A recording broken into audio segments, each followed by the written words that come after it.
मेरे बच्चे, ये यूनिवर्स संदेश है। एक ही प्रकार की घटना यदि जीवन में बार बार घटित हो, कोई विशेष व्यक्ति, घटना या स्थान बार बार तुम्हारे दुख का कारण बन रहा है, ना चाहते हुए भी हर बार तुम उसी स्थान पर पहुंच जाते हो जहां से निकलने के लिए अनेकों प्रयास किए थे, तो समझ लेना यह जीवन का वह अध्याय है जहां से तुम्हें एक महत्वपूर्ण सीख लेनी है। एक ऐसी सीख लेनी है जो तुम्हारी इस जीवन से जुड़ी हुई है, जिसके लिए तुमने जन्म लिया है। जिस भूल को तुम पूर्व जन्म से करते आ रहे हो, इसमें परिस्थिति, व्यक्ति या स्थान का कोई दोष नहीं है। अभी तो यह जानने की आवश्यकता है कि कौन सी सीख है जिसे मुझे स्वीकार करना है, जो मुझे आगे नहीं बढ़ने दे रही। मेरे बच्चे, प्रत्येक जीव का जन्म कुछ सीख ग्रहण करने और अपनी चेतना का विस्तार करने के लिए होता है। जब जीवन रुका हुआ महसूस हो और एक ही स्थिति बार बार उत्पन्न हो, तो परमात्मा हमें कहना चाहते हैं कि यहां कुछ सीख को ग्रहण करो। ऐसा करते ही तो आगे बढ़ जाओगे। मेरे प्रिय, मैं तुम्हें एक अत्यंत रहस्य की बात बताता हूं, जिसे ध्यानपूर्वक सुनाने से तुम्हें स्वयं पर गर्व होगा। किसी भी देश की सेवा करने वाले सैनिक कैसे बनते हैं? सैनिक को किन परिस्थितियों से गुजारा जाता है? जब कोई व्यक्ति प्रण करता है उसे देश की सेवा करनी है, इस वक्त उसका हृदय पवित्र हो जाता है, किंतु उसकी इस भावना को मूल रूप देने के लिए उसे कठिन परिस्थितियों में डाला जाता है। अनेकों प्रकार से परीक्षाएं ली जाती हैं, शारीरिक, भावनात्मक और मानसिक रूप से। पहले उसे तोड़ने का प्रयास किया जाता है, तत्पश्चात वह एक मजबूत, स्थिर और परिपक्व सैनिक के रूप में परिवर्तित होता है।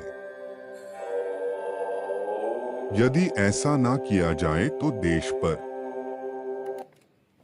जान निछावर करने वाले सैनिक नहीं बनाए जा सकते। इसी प्रकार परमात्मा अपने दिव्य कार्य का संचालन करने के लिए एक दिव्य सेना तैयार करते हैं। उस सेना के सैनिक परमात्मा द्वारा दी गई अनेकों चुनौतियों को पार करके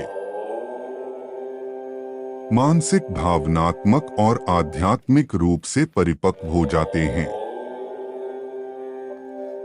जिन्हें संसार की कोई भी विपत्ति तोड़ ना सके। यदि परमात्मा उनके समक्ष ऐसी चुनौतियां और समस्याएं ना उत्पन्न करें, तब एक साधारण व्यक्ति में और एक परमात्मा के सैनिक में क्या अंतर रह जाएगा? जीवन में परिस्थितियां हमेशा एक जैसी नहीं रहती। सुख दुख, उतार चढ़ाव, मिलना बिछड़ना, ये तो जीवन का हिस्सा है। प्रत्येक कार्य का एक समय निश्चित होता है। समय से पहले उसके लिए परेशान और चिंतित होने से कोई लाभ नहीं। हाँ, हम उसके लिए योजना बना सकते हैं, समाधान ढूंढ सकते हैं, परंतु उसे अपने ऊपर इतना भी हावी ना होने दें कि अपने आज को ही जी ना सकें। कभी भविष्य की चिंता, कभी अतीत की यादें, कभी वर्तमान का तनाव इसी में उलझे रहते हैं और जीवन का वास्तविक आनंद नहीं ले पाते। हालांकि ऐसा होना स्वाभाविक है, पर यही जीवन की वास्तविकता है। बिना संघर्ष और चुनौतियों के जीवन में क्या मजा है। जीवन किसी के लिए भी इतना आसान नहीं होता। यह तो गुलाब का बिछौना है जिसमें कांटे तो होंगे ही। उन कांटों के बीच भी गुलाब अपनी खूबसूरती और खुशबू से महकता रहता है। इसी प्रकार हमें भी चुनौतियों, कठिनाइयों का सामना करते हुए जीवन की सुंदरता को महसूस करना होगा, उसका आनंद लेना होगा। मेरे प्रिय, तुम्हें ईश्वर ने चुना है। इस बात पर तुम्हें गर्व होना चाहिए और हर समस्या को मुस्कुराकर सहना चाहिए। समस्या में ही समाधान छुपा है, इस बात पर विश्वास करते हुए सदैव समाधान के विषय में सोचता चाहिए।